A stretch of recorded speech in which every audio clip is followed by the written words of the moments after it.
Os elfos expandiram-se para as florestas de Ashenvale. Eles também ajudaram as raças diversas que quase se extinguiram depois do colapso da fonte. Debaixo do controle dos druidas, os elfos levaram uma vida calma. Porém, os Kaldorei sobreviventes viviam inquietos.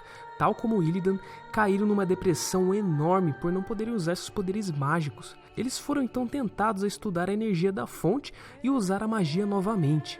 Deathhammer Sunstrider, o líder dos Highborn, lembra? Começou a se opor aos druidas e acusou-os de covardia por rejeitarem magia. Os druidas advertiram que quem usasse magia seria castigado severamente.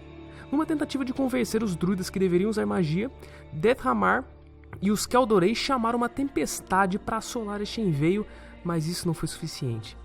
Como consequência, os druidas decidiram conceder-lhes o exílio. Deathhammer Sunstrider e os seus seguidores estavam contentes com a ideia de se separarem dos druidas. Construíram navios para cruzar o grande mar e fundaram sua própria nação, onde poderiam praticar a magia livremente.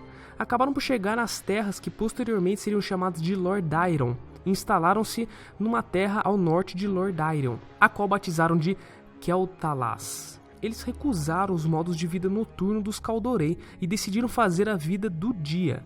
Passaram a ser conhecidos então como os High Elves. Depois da partida dos Kaldorei, os druidas, incluindo Malfurion, sentiram-se prontos para entrar no Sonho Esmeralda. Os Kaldorei selaram as fronteiras de Ashenvale com um encantamento que o afundaria num mistério profundo. Os Night Elves permaneceram fechados sem ter contato com outras raças ou culturas. Os druidas deixaram para trás as vidas deles para se unirem à Ysera no Sonho Esmeralda. Tyrande pediu para o Malfurion que não fizesse, mas Malfurion sentia-se moralmente forçado a entrar no Sonho Esmeralda, e ele também queria fazer isso com prazer. Ele disse a Tyrande que nada poderia separá-los e então entrou no Sonho Esmeralda. Tyrande, agora alta sacerdotisa, junto das suas irmãs elfas noturnas, tornaram-se sentinela, cuja missão seria proteger Kalimdor e guardar as florestas de Ashenvale. Elas tiveram ajuda de cenários e de suas crianças, os guardiões das florestas e suas filhas, as Dríades. Porém, sem Malfurion ao seu lado, Tyrande temeu uma segunda invasão por parte da Burning Legion. A viagem dos Kaldorei foi complicada. Desde que tinham perdido o contato com a Fonte da Eternidade, tinham vindo a ficar doentes e envelhecer.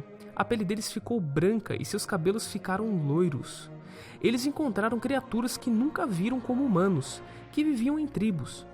Mas o desafio maior eram os Trolls de Zul'Aman. Estes Trolls formaram o Império Amani e tinham a seu favor a incrível capacidade de regenerar as feridas mais terríveis. Provaram ser uma raça terrível e hostil para tudo aquilo que passasse no território deles. Os High Elves atacaram os Trolls com magia, mas muitos temeram chamar a atenção da religião ardente. Para evitar isso, foram construídos monólitos de runas ao redor de Quel'Thalas. Esses monólitos eram na verdade uma barreira mágica que esconderia o uso da magia. A barreira também afugentou os supersticiosos Trolls. Foi construído em Quel'Thalas um monumento ao progresso dos High Elves. Foi fundado o Conselho de Silvermoon para governar a região, mas a dinastia dos Sunstriders seria sempre quem levaria as rédeas de Quel'Thalas. O conselho, composto por 7 elfos, regia as leis e as terras do Império. Protegidos pela barreira, os High Elves esqueceram das advertências dos Kaldoreis e continuaram a usar magia para quase tudo. No centro de Silvermoon, criaram Sunwell, com águas provenientes da primeira fonte da eternidade. Os Trolls eram uma ameaça, e as tribos nômades de homens uniram-se numa só, a grande tribo Arati. A grande tribo Arati queria enfrentar com valor e determinação os Trolls e estabelecer o seu próprio território tribal.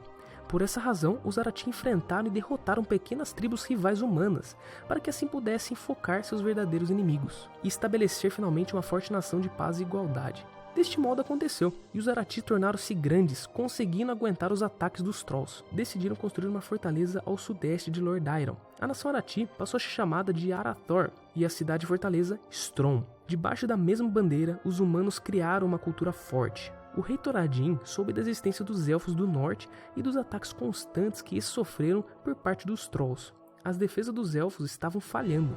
Estes, desesperados, prometeram ensinar magia a alguns humanos em troca do apoio militar para que pudessem fazer frente aos Trolls. Com isso, os Elfos acabam descobrindo algo curioso sobre os humanos. Alguns deles tinham uma facilidade inata para dominar a magia. 100 homens foram ensinados nas artes mágicas dos Elfos, não mais que o necessário para enfrentar os Trolls. Acompanhados pelos aliados humanos, os Elfos partiram então para o norte. O exército dos elfos e humanos entraram fortemente contra os Trolls nas montanhas de Alterac. Os elfos abateram toda a sua fúria nos Trolls, os humanos atacaram com todas as suas forças. Fizeram cair fogo dos céus nos Trolls para que eles não pudessem se regenerar. Os Trolls não pereceram, mas a história deste mundo não voltaria a contemplá-los novamente com um grande império. Por outro lado, elfos e humanos se aliaram e com um juramento de eterna lealdade prosperaram juntos. Com o passar dos anos, o rei Thoradin morreu de velhice e deixou para seus sucessores uma nação próspera que veio ampliar além das paredes de Strom. Os 100 mágicos originais estudaram as habilidades deles e eles o aperfeiçoaram. Estes mágicos tinham cuidado e responsabilidade com o uso da magia, mas ao passar esses conhecimentos para as próximas gerações, os segredos mágicos começaram a ser usados sem cuidado. Com a evolução de suas habilidades, estes já acabaram se tornando isolados da sociedade. Uma cidade nova, Dalaran, foi fundada ao norte de Strom.